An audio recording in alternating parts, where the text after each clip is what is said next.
An expert in costume and makeup design, as well as costume construction, Johann Stegmeir has designed costumes for opera, theater, dance, feature films, and television. He has been a professor in the University of Richmond's Department of Theater and Dance since 2007.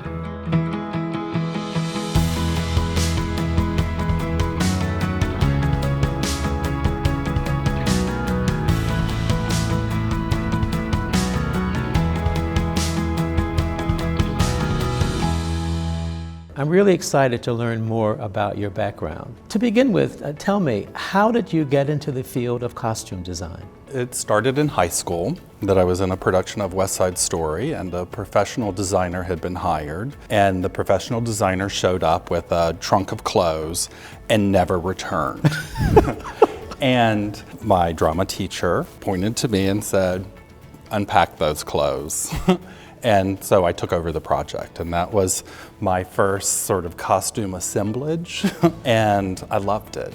You've worked on costume design for everything from contemporary opera to theater. How do you go about designing costumes for these various works?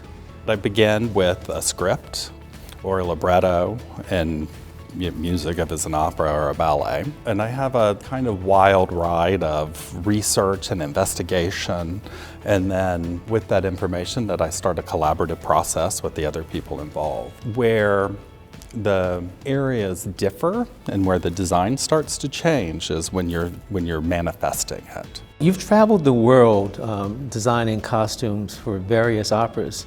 Is opera your favorite medium? I have seen the world with opera. I've done big set downs in Israel and Tel Aviv and Moscow, in Paris and Madrid, and different parts of this country. It's lovely. How do you involve your students in your work? My design work and my research is my intellectual property or scholarship.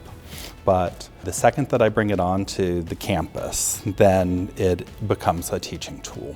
In the costume shop, that we have students working at all levels, that we have students that are experiencing what it is to put a hem in a garment for the first time, to students that are figuring out patterns. Of course, I'm working closely with these students, guiding them through this. At Richmond, we know our students as individuals. We know their strengths, we know their weaknesses, and we know them on a humanist level, which is great.